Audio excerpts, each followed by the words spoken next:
Okay, I'm back in your favourite warbird and mine, the D-Deridex, the Romulans' answer to the Enterprise. Well, not exactly, but you get the idea. So we're at the final stages of the Star Trek event from Wargaming, heading up to Christmas. And for the final mission... Resistance is futile. You cannot stop the Borg. Your final defeat approaches. Attention, all units. Eliminate the three minions before they capture the key areas or time runs out. What he says, basically. Pretty much what he says and what she says.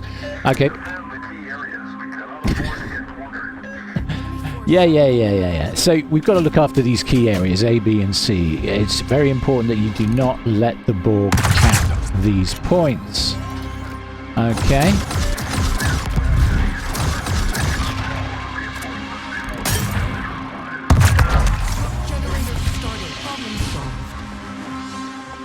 Okay, so we've got 4 missions up at the moment. The primary task is to destroy the Borg Queen's minions. Secondary task, maintain control of all key areas. Destroy the Borg guards in the West Harbour before destroying the Queen's minions. And destroy the Borg guards in the East Harbour before destroying the Queen's minions. You get the idea. Basically, you've got to destroy lots of Borg and collect pieces of debris. As usual, it's 4 pieces of debris. It's always 4. Okay. Is anyone going to finish you off? Is that my job too? Yeah, okay, fine.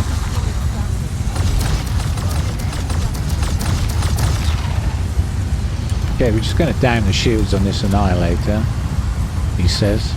Yeah, and get some pretty good hits in there too. Okay, moving on to the Disruptor.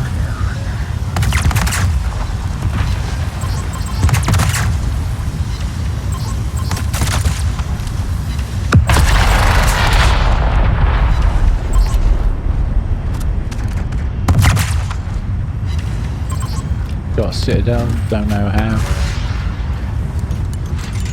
Okay. We still have most of our shields. Right.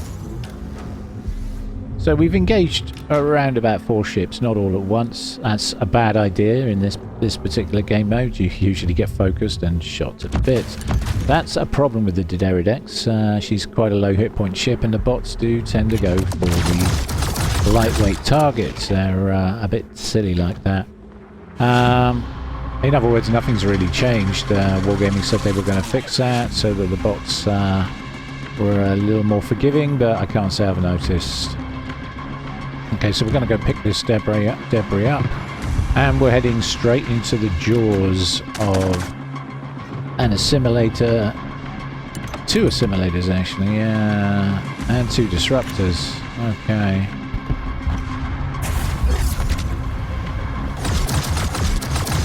See if we can finish off disruptor number 2 before our team does. Yep. Okay. Okay, we're going to smoke our way out of here. See if we can get this guy.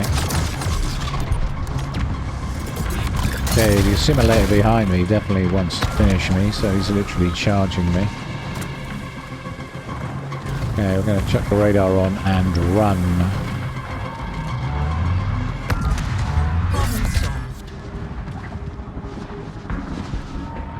Okay, your guns have a detection in smoke of around 2.5, so hence the reason I'm trying to get some space before I start shooting. Okay, finished him off. Shields are down on the second assimilator. I was a little bit too close, so I'm getting punished for that. See if we can take him out before... Okay, pop another shield. And we're going to run.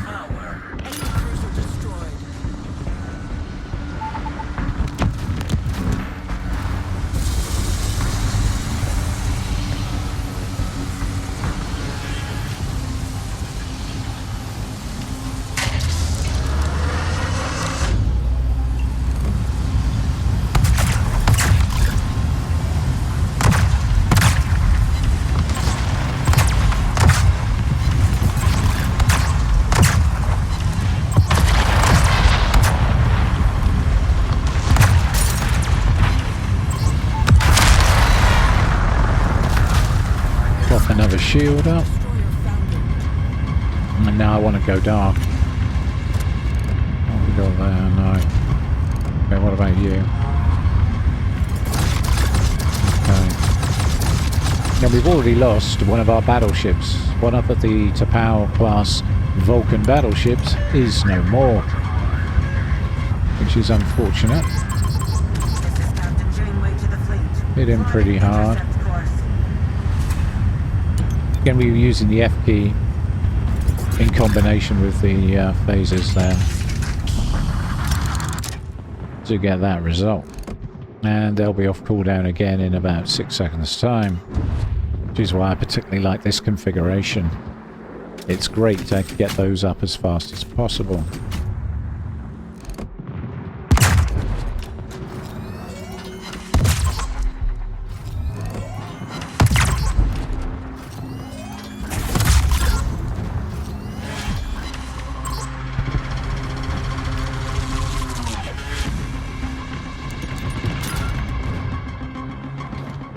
Okay, we seem to be maintaining control of our objectives quite adequately.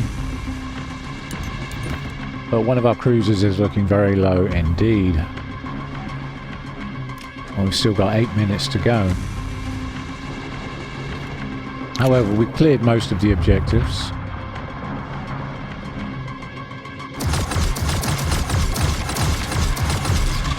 It's a good idea to maintain control of all the key objectives if you want an extra star for that. Okay, got him. Good. Destroyed an enemy cruiser. And we're heading towards 500,000 damage. Pretty cool.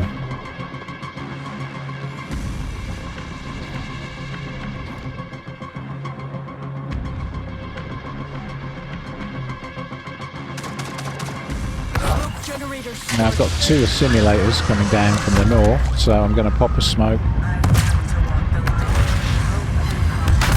I'm getting ready to EMP them. Okay, activated EMP.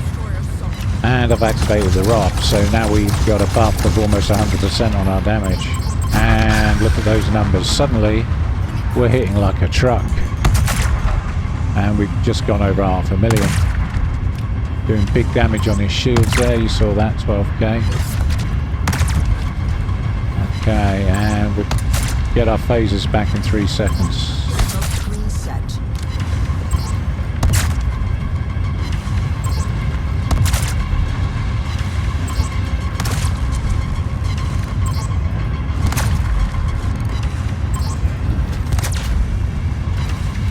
Okay, time to hit him.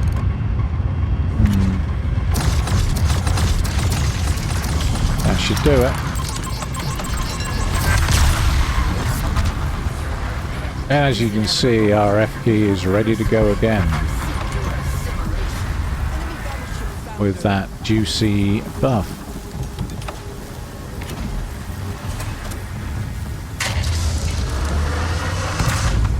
Now, for some reason, the game seems to be a little bit bugged because I've had a few of these matches now, and when the ball queen shows up, we destroy her within the time frame, and yet the game refuses to acknowledge it by giving us a star. So I'm sure that's a bug they're aware of, and I'm sure they're working on it. Blah blah blah.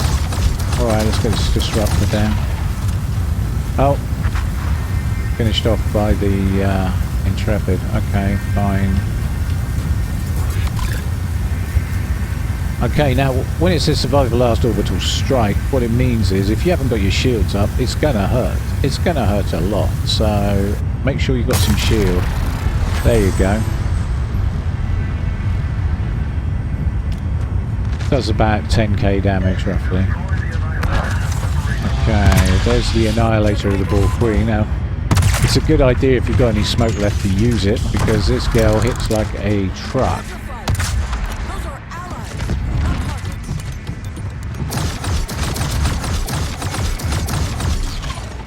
Right, we're going to kite her around this island on my left. I think that's the best way to do this.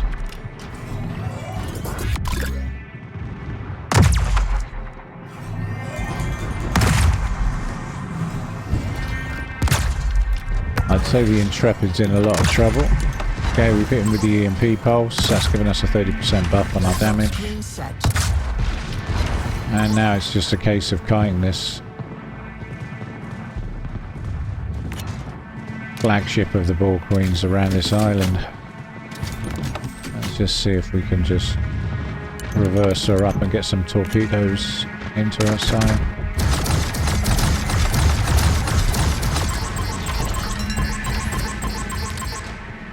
Okay, we hit pretty well with those.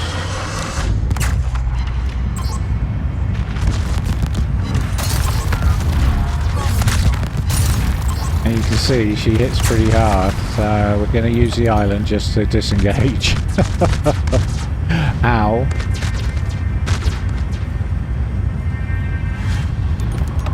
And wait for our torpedoes to come back online in 5, 4, 3, 2, 1, and they're back up again. There's another reason why I like to pick these every time. I'll show you the build anyway after this video, so if I got some of the terminology wrong, don't worry, I won't get it wrong in the build, it'll be perfect. I mean, I have watched all the Star Trek shows, pretty much, with no exceptions, but it's been a while, so yeah. Still waiting for Strange New World Season 3, right? Okay, come on, let's go.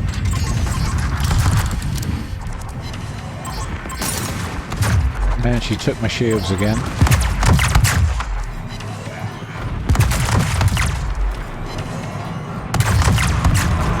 Can't believe we're almost up to 1 million damage. Just going to reverse her up a bit. See if I can use the island again to my advantage. If I have one criticism, it's that these warbirds aren't very maneuverable. For a destroyer, the rudder shift is, or the rudder, the turn circle is pretty awful. I think the rudder shift's okay, it's the actual turn circle itself. It's kind of battleship levels of turning. Okay. Just hold up here.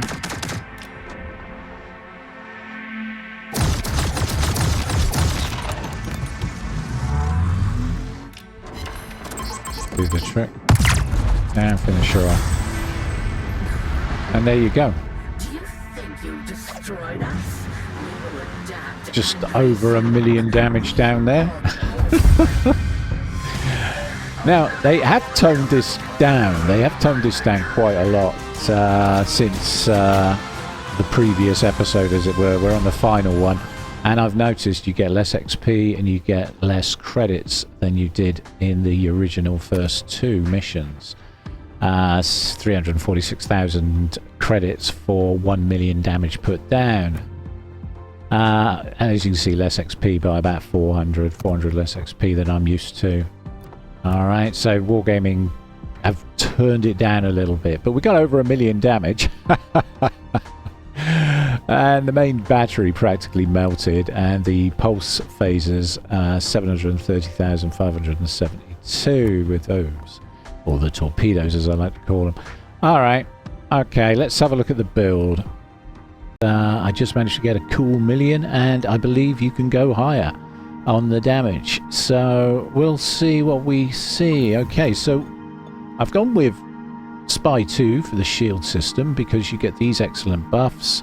Concealment Protocol gives you 10%, minus 10% concealment, and Evasion Protocol that gives you a ship speed of plus 10%. So you can see you can get down to 4.8 kilometer detection, and you can go at 65 knots. All very good, and that's before, of course, you use the Fleet Thrust Booster, which adds another plus 12% to your overall speed. So this baby can fly over 70 knots, almost 80. Very good. I've gone with damage to increase the damage on this ship, so just select this one and this one for damage. And then I've gone with enhanced consumable readiness that gives you minus 10% to exhaust for fire extinguishing, and consumable preparation and reload time minus 6%, along with squad consumable preparation time. I have 6% reduction. And then you've got polarized plating, with -5% to detectably ranged by sea, and squadron detectably ranged -5%. Damage taken from pulses also -5%. So it's just a nice little buff to have. I've just opened up another set of polarized blading, so if you want to take 2 of these, you can. I assume they stack. Okay, let's look at the hull. And for the hull, I've gone with this one, Hull Spy 2, for the main reason that you get this particular nasty here, Cold-Blooded Assault. When you press the F key for 60 seconds, you get 40% improvement in your damage characteristics for all your weapons, including these bad boys. And those two stack up quite nicely, as do these. And then, of course, you've got the EMP burst that you get from this build, that for 60 seconds gives you a further plus 35% damage boost, and the synergy is off the charts. Those two synergize really well with this and this. And of course, when you operate this in an 8-kilometer range, ships take 15,000 points of instant damage, which helps to lower their shields and make them softer. If you fire this first, then fire this, and then fire these, you should be doing a pretty nice combination of damage. You get these short burst smokes. They last for around 40 seconds, and the good news is they work like crawling smoke, but you can do this at top speed. So you're doing 70 knots and you want to be covered by smoke so you can't be shot at, use these. You get 4 of these, which I found is enough to get by. With the shield regeneration on this build, you get 5 shields with a 32.9 second cooldown time. That is the lowest you can get for a shield recovery. Very useful indeed. And then, of course, we've got to back that all up. We've got a radar of 8 kilometers range with a cooldown of 122 seconds and an action time of 30 seconds. So if you're in your smoke and you feel like there are close targets, you can chuck up a sensor sweep and you'll be able to see those targets perfectly fine, whereas they won't be able to see you. For weapons, I've gone with the Pulse Phaser Uni 1 for the main reason that the reload time is 37 seconds. If you look at the damage, maximum damage is 8,405.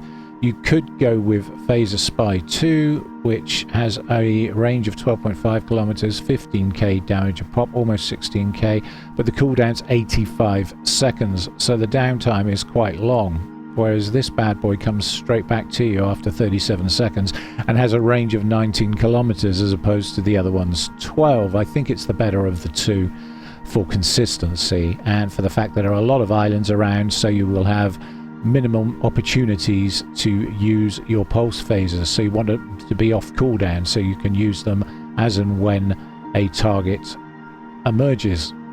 And artillery wise, I'm going with Artillery Uni 2, mainly for the Alpha Strike and the fact that these can cause damage. They have a 9% fire chance, and since the target's in the final stages of the Star Trek operations is, how do I put this, the targets are a little harder, they've got a bit more armor, you will find it useful to set them on fire. And also the maximum range with these guns is 13.8 kilometers.